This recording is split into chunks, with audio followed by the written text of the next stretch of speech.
Tonight we're going to follow a quiet journey across the Korean Peninsula.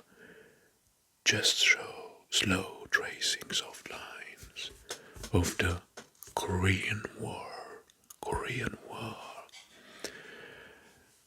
Step by step, face by face. And we're gonna start with the beginning. Then, after I explain the facts, we're gonna move slowly to each stage. First is phase one. This phase one. The North Korean invasion. North Korean invasion. June-August 1950. Well, in this phase, North Korea invades South Korea across the 38th parallel. The goal is rapid unifications under the northern control. Over 90,000 North Korean soldiers crossed the border on the first day. The army of North Korea was composed mostly of 150 tanks, T-35. Seoul felt in 3 days. One of the fastest capital collapses of the 20th centuries. This was in June, and by August, South Korean forces were pushed into the small defensive area shown here on the map. The Pusan Perimeter. Only 10% of South Korea remained unconquered.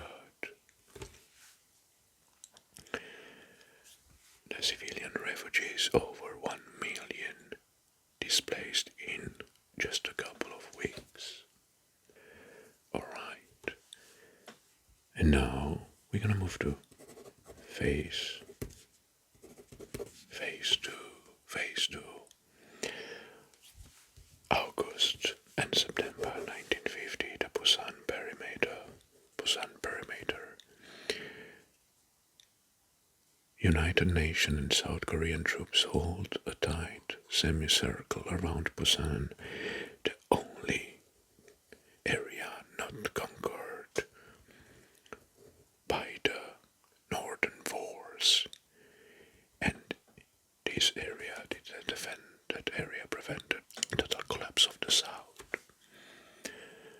In terms of size, perimeter was around 160 kilometers, and the defenders were 140,000 United Nations and South Korean troops.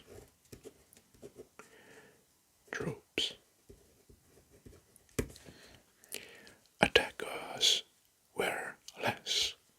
The attackers, 90,000 North Korean soldiers.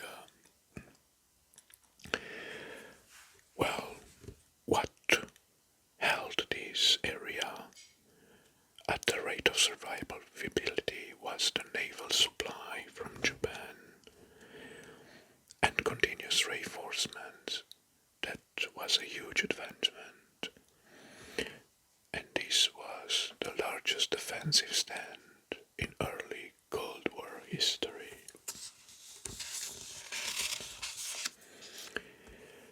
Phase 3.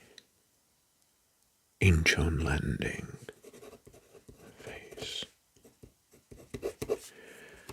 Well, the date is 15 September 1950. Incheon or Inchon landing. The UN counteroffensive. General MacArthur's amphibious landing at Inchon. And the North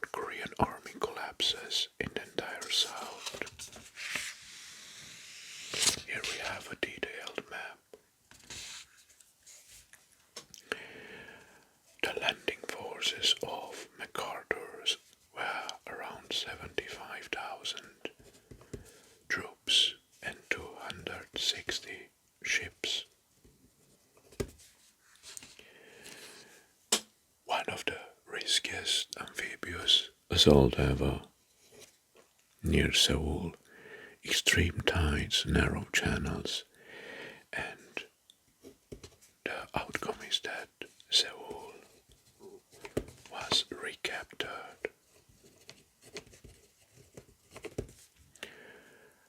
by 25 September.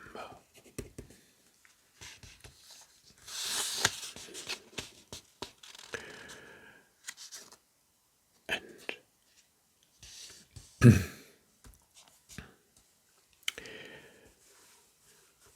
US troops started to push North Koreans back into the northern part near the Yalu River, nearing the Chinese border. In this offensive, major offensive, the largest offensive after Normandy, North Korean army loses 80% of its initial forces. 80%.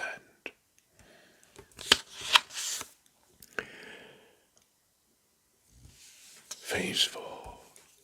Well, the Phase 4 contains the Chinese intervention.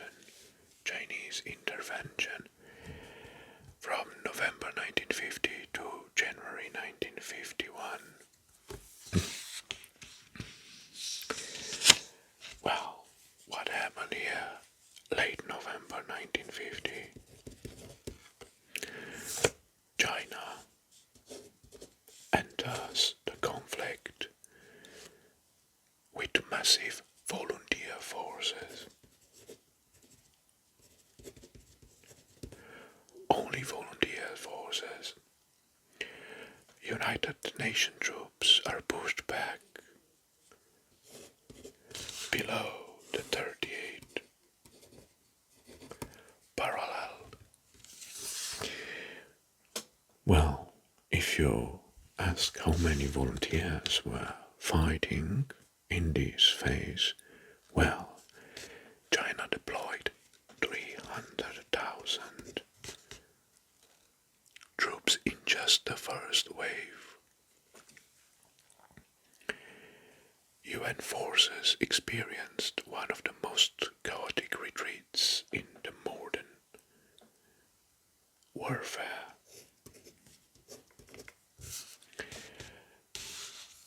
Seoul fails again on 4th January 1951. Until 1953, well, there were only hold on the lines and skirmishes battle between North and South, Northern Koreans and South Koreans, but mostly the areas remained the same. The front stabilizes around 38 parallel, and there were heavy trench warfare similar to World War I. This we can call it the Phase 4, the armistice. Both sides took entire trench systems, minefields and fortified hills around the border. The front line shifted only a few kilometers back and forth in just 2 years of fighting. On 27 July 1953, an armistice was signed establishing the DMZ, demilitarization zone, which still exists now today. Well, the cruelest fact is that since then no peace treaty was ever signed, and technically the war is still ongoing. The war never ended. was no peace treaty signed.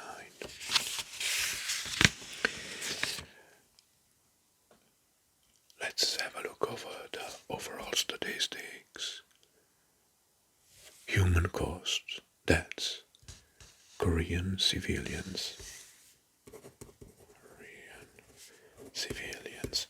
2 million deaths. South Korean soldiers, Korean soldier, 137,000 lost. North Korean soldiers,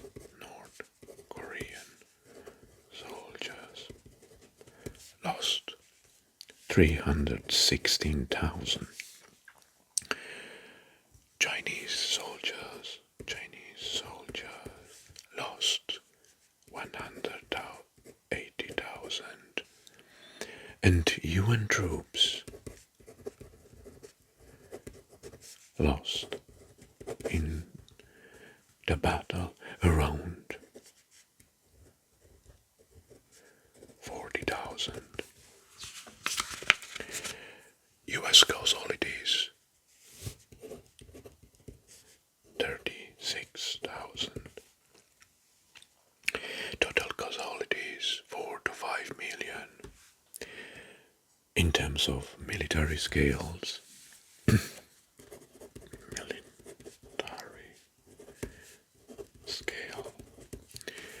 countries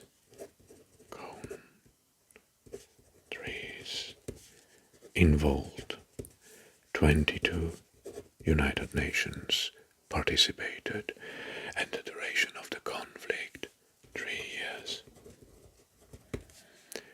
1 month and 2 days, and the borders are simply the same as 1950 with just a few changes. The DMZ, the militarization zone, is one of the best preserved wildlife areas in Asia. North Korean tanks originally looked like they would win within weeks, and the Korean War is called the Forgotten War.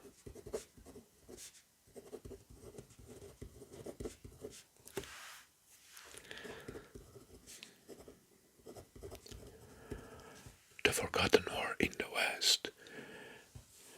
The armistice from 1953 was negotiated over 2 years, mostly arguing about POWs, prisoners of war. And Seoul changed hands 4 times during the war. And well,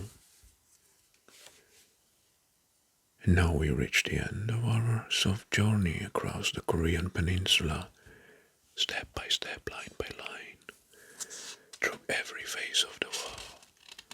And thank you for being with me, for listening, and for relaxing. And for now, rest well, take it easy, and have a peaceful night. Until next time, I wish you all the best. Bye bye.